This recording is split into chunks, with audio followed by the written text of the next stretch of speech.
மக்களே, எலெக்ஷன் முடிஞ்சு போச்சு. டிவிக்கேவும் ஆட்சி அமைஞ்சு போச்சு. டிஎம்கே தோத்ததுனால முன்னாடி என்னத்தை பண்ணாங்களோ இப்போ அதை விட இன்னும் தீவிரமாகவே ஒரு விஷயத்த பண்ணிட்டு இருக்கிறாங்க. அதுதான் பணம் கொடுத்து பேச வைக்கிறது அப்படிங்கிறது. ஏன்னா இப்போ சோசியல் மீடியா மூலமாக தான் விஜய் அவர்கள் ஜெயிச்சாங்க அப்படிங்கிறத ஸ்ட்ராங்காக நம்புகிறாங்க. ஆனால் அவங்க பண்ண ஊழல் கொள்ளை அதெல்லாம் வந்துட்டு விட்டுறாங்க. சோசியல் மீடியாவை பயன்படுத்தி மார்க்கெட்டிங் பண்ணாங்க, ஜெயிச்சிட்டாங்க. இதே தான் அவங்க நம்பிட்டு இருக்கிறாங்க. இப்போ பிரச்சனை என்னன்னாக்கா, முன்னாடியே ஏடிஎம்கே எம்எல்ஏக்கள் நிறைய பேர் வந்து இங்கே ஜாயின் பண்ணியிருந்தாங்கன்னா பிரச்சனை இல்லை. இப்போ விஜய் சார் ஜெயிச்சிட்டார்ல, இப்போ மக்கள் எல்லாருமே விஜய் சார்கிட்ட தான் நிற்கிறாங்க. அதை பொறுத்துக்க முடியாத வைத்தியர்ச்சல தான் இவங்க இந்த மாதிரி காசுகள்லாம் கொடுத்து நிறைய பேரை பேச வச்சிருக்காங்க. அடுத்து இந்த ஜென்சி டிஎம்கே இந்த இதுக்கு வருவோம். நம்ம இவனுங்களெல்லாம் பார்த்தாவே இல்லை, அந்த இது இல்லை, இவனுங்களை பார்த்தாவே பாரம்பரிய அரசியல்லேருந்து வந்த ஒரு குரூப் மாதிரி தெரியவே தெரியல. எல்லாமே இவங்களோட அரசியல் பின்புலம் வந்து அவங்க அம்மா அப்பா சொந்தக்காரங்க யாராவது ரிலேட்டிவ்ஸ் வந்து டிஎம்கேல ஏதோ ஒரு இதில் போஸ்டிங்கில் இருந்திருக்கிறாங்க. ஸோ அவங்களோட ரிலேட்டிவ்ஸ் தான் இவங்கெல்லாம் பசங்களெல்லாம் தூண்டி விட்டு நமக்கு எதிராக நமக்கு வந்து சப்போர்ட்டாக பேசுங்க.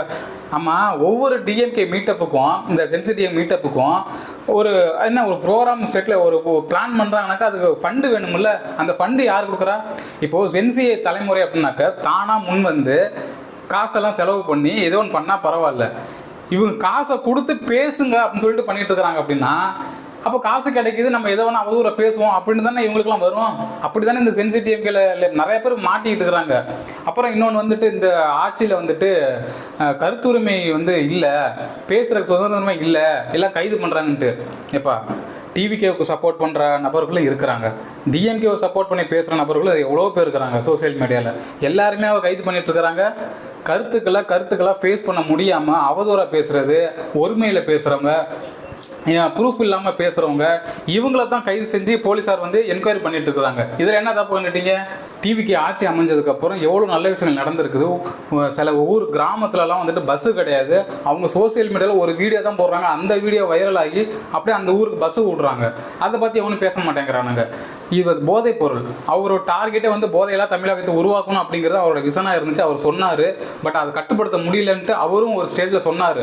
ஆனால் இல்லாததை உருவாக்கணும் அப்படிங்கிறது தான் என்னோட நோக்கம் அப்படின்னு சொன்னார். அதுக்கேற்ற மாதிரி நிறைய ஸ்டெப்ஸ்லாம் எடுத்து இன்றைக்கி வந்து போதைப் பொருளை வந்து ஓரளவுக்கு ஒழிச்சிருக்காரு. டாஸ்மாக் ஓரளவு கடைகளை மூடி இருக்காரு. இந்த அறநிலையத்துறை அமைச்சர் இப்போ என்னோட ஒரு வயசு 1-2 வித்தியாசம் தான் இருக்கும். ஸோ யங்ஸ்டர்ஸாக இருக்காங்க, அவங்களுக்கு தெரியுது. மக்கள் வந்து நேரடியாக குற்றச்சாட்டு சொல்கிறாங்க. டக்குன்னு மனுக்களை வாங்கி ஸ்டெப் எடுக்கிறமான ஒரு ஆறுதல் ஒன்று வார்த்தை சொல்லிட்டு போகிறாங்க. மக்களுக்கு ஆறுதலாக இருக்குது. இது ஏன் டிஎம்கேல பண்ணலை? ஏகப்பட்ட ஊழல் பண்ணியிருக்கிறாங்க இந்த இந்து அறநிலையத்துறை அந்த அமைச்சகத்திலேயே பார்த்தோன்னாக்க. இன்றைக்கி அது யங்ஸ்டர்ஸ் வந்து அது எல்லாமே தப்பெல்லாம் திருத்திக்கிட்டு இருக்கிறாங்க. மக்கள் சொல்கிற புகாரையும் வாங்கிக்கிட்டு மைண்டில் எடுத்துக்கிட்டு இதுக்கான ஸ்டெப்பை எடுக்கிறேன்னு சொல்லி ஆறுதல் படுத்துட்டு போகிறாரு. இதெல்லாம் டிஎம்கேல பண்ணவே கிடையாது. சேகர் பாபு ஐயா மக்களை வந்துட்டு இழிவுபடுத்தி தான் இங்கெல்லாம் கடந்து போயிருந்துருக்கீங்க. ஏதாவது ஒரு மனுன்னு சொல்லி ஒன்று கொடுக்க போனாக்க. கனிம வள கொள்ளை முன்னாடி எவ்வளோ நடந்துகிட்டு இருந்துச்சு. ஸோ அதெல்லாம் வந்து இன்றைக்கி ஸ்டாப் பண்ணியிருக்கிறாங்க. நம்ம டாக்டர் பிரபுன்னு நினைக்கிறேன். ஸோ அவர் வந்துட்டு நிறைய ஸ்டெப்ஸ் எடுத்துகிட்டு இருக்கிறாரு. அதாவது இல்லீகலாக ஆக்டிவிட்டிஸ்லாம் பண்ணுற அந்த கனிம வளை எவங்கெல்லாம் கொள்ளடிக்கிறாங்களோ அவங்களோட லைசன்ஸ் எல்லாம் கேன்சல் பண்ணியிருக்காரு. லைசன்ஸ் இல்லாதவங்களாம் வந்துட்டு அவங்க மேலே ஆக்ஷன் நடவடிக்கை எடுத்துருக்கிறாரு. இதை பற்றி ஏன் ஒன்றும் பேச மாட்டேங்கிறீங்க கேட்குறேன். நீங்கள் என்றைக்கு காசை கொடுத்து ஓட்டை வாங்கணும்னு நினச்சிங்களோ அன்றைக்கி உங்களோட நேர்மையை செத்து போச்சு. நீங்கள் அங்கேயே ஊழல் பண்ண ஆரம்பிச்சிட்டிங்க. இத்தனை நாள் உங்களுக்கு மக்கள் வந்து ஓட்டு போட்டது காரணமே வந்துட்டு வேறு ஆப்ஷன் இல்லை. நீங்கள் எதுக்கு எடுத்தாலும் பிஜேபி உள்ளே வந்துடும், எங்களுக்கு ஓட்டு போடுங்க, பிஜேபி உள்ளே வந்துடும், இதை சொல்லியே நீ மக்கள் மைண்டில் விதைச்சிட்டிங்க நீங்கள் அந்த ஒரு விஷயத்தை. இன்றைக்கி வந்து விஜய் அவர்கள் என்ன சொல்கிறாரு? எங்களோட கொள்கை எதிரி பிஜேபி டிக்ளேர் பண்ணிட்டாரு.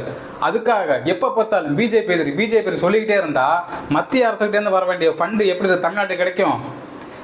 கொள்கையில் நம்ம வந்து எதிர்ப்பு தெரிவிக்க போகிறோம். அதை விட்டு எதுக்கு எடுத்தாலும் எங்களோட எதிரி எதுக்கு? ஆனால் மறைமுகமாக கூட்டணி வச்சுக்கிட்டு வாங்குறது. இப்போது டிஎம்கே சப்போர்ட் பண்ணுறவங்களுக்குலாம் ஒன்றுன்னு கேட்குறேன். டிஎம்கேவை எதிர்த்து யார் பேசினாலும் சரி பிஜேபியோட பி டீம் சொல்லி இத்தனை வருஷம் அரசியல் பண்ணிட்டு இருந்திருக்கீங்க. அதை நாங்களும் நம்பி கேட்டுட்டு வந்திருக்கோம் பாரு இத்தனை நாளாக. எங்களுக்கே தெரியுது பிஜேபியோட சித்தாந்தம் தான் தமிழ்நாடு செட்டாது, தமிழ்நாட்டு மக்களுக்கும் செட் ஆகாது எங்களுக்கு தெரியுது. ஆனால் நீங்கள் எப்படி ஓட்டை வாங்கியிருக்கீங்கன்னா இந்த மாதிரி சொல்லி வாங்கியிருக்கீங்க. நீங்கள் எங்களுக்கு மட்டும் ஓட்டு போடுங்க, அவங்க உள்ளே வந்துடுவாங்க அப்படின்ட்டு. அங்கே இருக்கிறவங்க என்ன ஏலியன் சார்? அவங்களும் மக்கள் தானே. சித்தாந்தம் வேணால் சார் தப்பாக இருக்கலாம் சார். அதுக்காக அவங்கள ஃபுல்லாக எனக்கு தெரிஞ்சு எவ்வளோ சரௌண்டிங்கில் எவ்வளோ பேர் பிஜேபி சப்போர்ட் பண்ணுற நல்ல நபர்லாம் இருக்கிறாங்க. அதுக்காக அவங்கள்ட்ட போயிட்டு நீங்களாம் எங்களுக்கு எதிரின்னு சொல்லி நாங்கள் இது பண்ணிட்டு இருக்க முடியுமா? சித்தாந்தத்தை எதிர்க்கிறோம், கொள்கையை எதிர்க்கிறோம், இவ்வளோதான் விஷயம். ஸோ அதை வந்து விஜய் அவர்கள் கரெக்டாக புரிஞ்சுக்கிட்டு அவர் டைரெக்டாக என்ன சொல்கிறது சென்ட்ரல் கவர்மெண்ட் அவங்கள்ட்ட வந்து இணக்கமாக இருந்து தமிழக அரசுக்கு தேவையான விஷயங்கள் நாங்கள் வாங்கி எங்களோட உரிமையை நாங்கள் வந்து வாங்கி நாங்கள் தருவோம், நம்ம மக்களுக்கு தருவோம் அப்படின்னு அவங்க சொல்லியிருக்காங்க. இதில் என்ன தப்பு கண்டுபிடிச்சிட்டிங்க? சோசியல் மீடியாவை எந்த இன்ஃப்ளூயன்சர்னா எவ்வளோ வேணால் வாங்கி வந்து வாடகை வாய்களை வச்சுட்டு இந்த டிஎம்கேக்காரங்க அவதூறை பரப்பட்டும், மக்களை பிரெயின் வாஷ் பண்ணி என்ன வேணாலும் பண்ணட்டும். இந்த தில் இருந்தால் தைரியம் இருந்தால் வர்ற எலெக்ஷனில் இடைத்தேர்தலில் முடிஞ்சால் டிஎம்கே டெபாசிட் வாங்க பார்க்கட்டும். இப்போ பாருங்கள் தெரிஞ்சு, ஏன்னா இப்போ சொல்கிறாங்கல்ல, இப்போ டிவிகே ஓட்டு போட்ட மக்களே வந்து யோசிக்கிறாங்களாம் இதுக்கு டிஎம்கேவே பரவாயில்லன்ட்டு. சரி ரைட்டு பார்ப்போம், மக்களோட மைண்ட் செட் அப்படி தான் இருக்காங்கிறதுக்கு அடுத்த எலெக்ஷன் வரப்போதில்ல, அதில் ஜெயிச்சு காமிக்கிட்டோம் டிஎம்கேக்காரங்களாம். எல்லாம் சும்மா. சவுக்கு சங்கர் அவர்கள் வந்துட்டு நிறைய விஷயங்கள் எனக்கு முரண்பாடு இருக்குது அவர் பேசுகிற கருத்துக்கள்லாம்.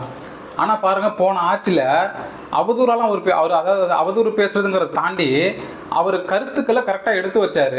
அதுக்கு வந்து குண்ட சட்டத்தெல்லாம் போட்டாங்க. இப்போது ஒரு முதலமைச்சர்னு கூட பார்க்காம பர்சனல் ஃபேமிலியெல்லாம் இழுத்து அவதூறாக பரப்பி பேசிக்கிட்டு இருக்கிறாங்க. சிஎம்மோட பர்சனல் லைஃப்பை அவங்க வந்து ரொம்ப டேமேஜ் பண்ணிகிட்டு இருக்கிறாங்க. இதுக்கு உள்ள தூக்கி போட்டாக்க கருத்து சுதந்திரம் இல்லையா? என்ன பாச போங்கா இருக்குது. அதனால் மக்களே, டிஎம்கோட அரசியல் இன்னமும் கீழ்த்தரமாக தான் போக போகுது.